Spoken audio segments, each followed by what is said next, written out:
Hey everybody, thanks for joining me back here on the Greetery YouTube channel. Today I'm introducing a new dye in our BotaniCuts series. The BotaniCuts lily dye creates beautiful layered lilies that are so realistic and fun to color. So in today's video I'll be showing you how to put these together. So this is our new BotaniCuts lily dye. It has all of the bits and pieces needed to create an open lily, as well as a partially open lily, a bud, and then there are 3 different leaves as well. And it's very easy to put together. The dye also comes with an insert included in the package along with your dye.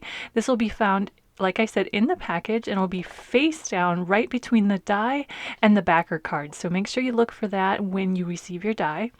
And it's just a great little handy thing to keep along with your dye, instructions for how all of the pieces get layered and assembled. So there are lots of different ways you can color your lily. For example, on this card, I used 3 different techniques to color the lilies. I should probably choose one and stick to it, but I like to experiment, and they all just ended up looking really pretty together, and so they ended up on this one card. So this lily here was watercolored, this one was done with colored pencils, and this one was done with just some ink sponging and blending using some distress oxide inks and the small finger sponges. And so as you can see, there are tons of different options for adding color to these beautiful layered flowers. So let's go ahead and put some together. I have all of the pieces already cut just from white cardstock. This is 110 pound Nina cardstock, and I have all of the pieces sorted. These are the pieces that go with the large open lily.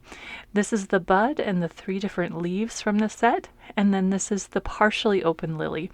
The only pieces that you'll need to cut more than one of are the stamen. There are only 2 included in the die set, and each flower takes a set. So you'll have to run those 2 dies through twice in order to get all of the pieces needed to create the 2 flowers. So I'm going to just be adding some color using some ink blending and my little finger sponges. So I'm going to be using distressed oxide inks. I'm starting with picked raspberry, and I'm just going to go ahead and add that color using this small sponge. Now some of these, this is the base layer for the most open lily, and some of these petals get covered up, but just to make things simple and easy, I'm going to just go ahead and ink the whole thing. So I'm kind of concentrating that pink color in the center of the flower and in the center of the petals, and I'm going to also ink up the petals that get layered over top of this base.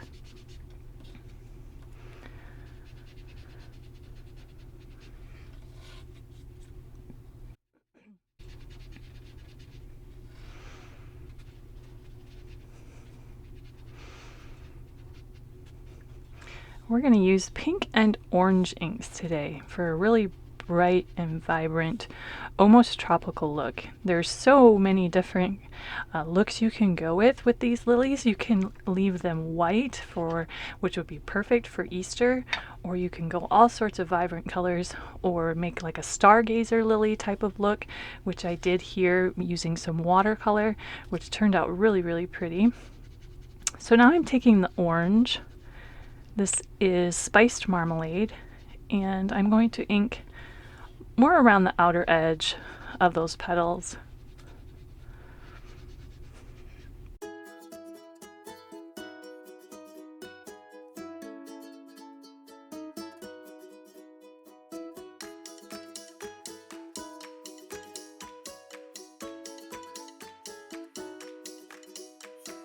Alright, so I have all of my petals inked for the large open flower, and you can see I didn't pay a whole lot of attention to a couple of these petals here because they get covered up with the various layers here over the top, and so I didn't spend a whole lot of time getting those just right since we're really not going to see them.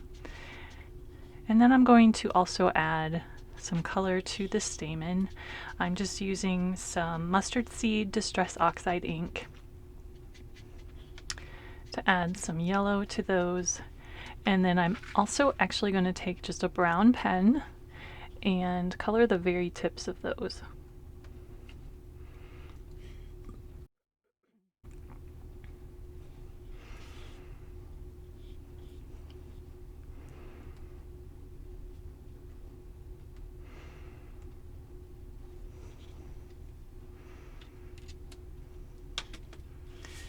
Alright, so now we can go ahead and assemble this flower. One little tip for you, of course you can follow the instruction sheet that will be included with your die, but just for one little thing to note is that all of the petals that have score lines all on the base, this is the base, if the petal has score lines, it does not get another petal layered over the top. So that's kind of an easy way to look for where you need to layer the petals. So we're going to start with this largest petal. I'm going to add some liquid adhesive to the back side, and then the tip of this petal just gets tucked into the slit on the base of that flower, and then just go ahead and line up the rest of the edges.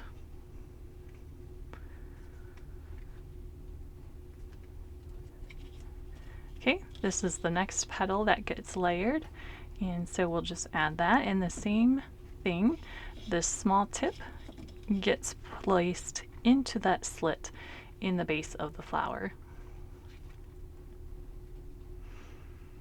And then everything else will just line up just like that. And then we have this petal is kind of the forward facing one. This is, I think, the petal that makes just this flower come to life and look really realistic. And so this has a little tab on the top that needs to be folded back. And it just gives it, that petal, a lot of dimension and really looks like it's just kind of coming out at you. So we'll fold that over, and that gets tucked in that slit as well.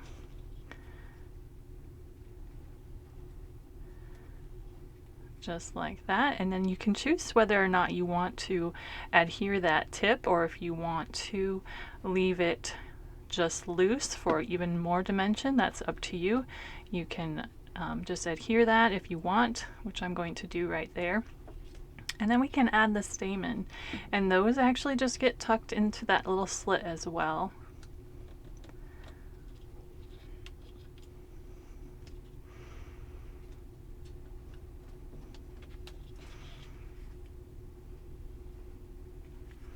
You can slide those down in there, and you can actually turn it around and pull those down from the back side if that works a little better.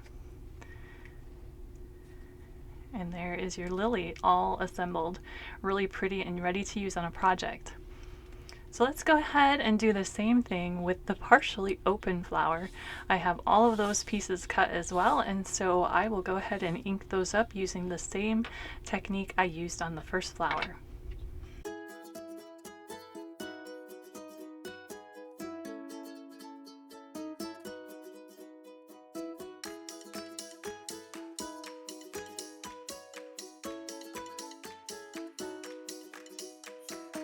Okay, so I have all of my pieces inked for this one as well, and you can see once again I didn't pay a whole lot of attention to these petals that get other petals layered over the top.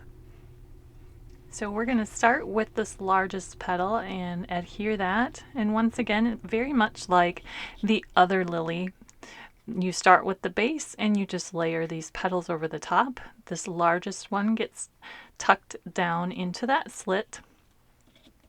If it has score lines on the base, another petal does not get layered over the top. So that's just, again, like the other lily, just a good little visual help.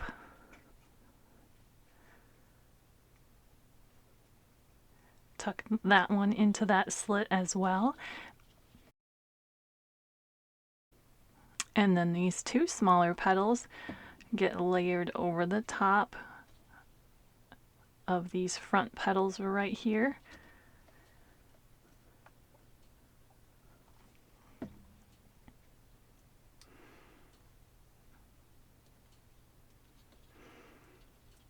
So realistic and easy to put together. And then of course we have the stamen, which will add some color to those as well, just like we did on the other lily.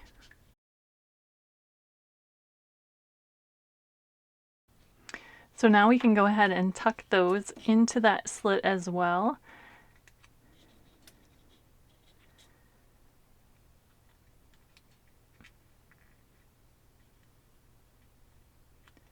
And then you can either add a little adhesive to that back side or just secure them down when you attach them to your project.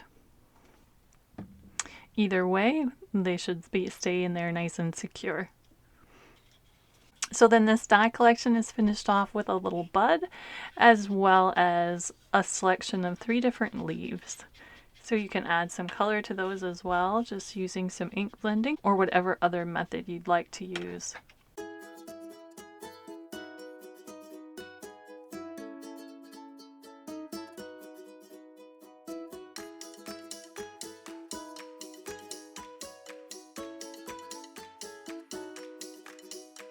So there you have it, our beautiful layered BotaniCuts lilies, all assembled and ready to be used on a project.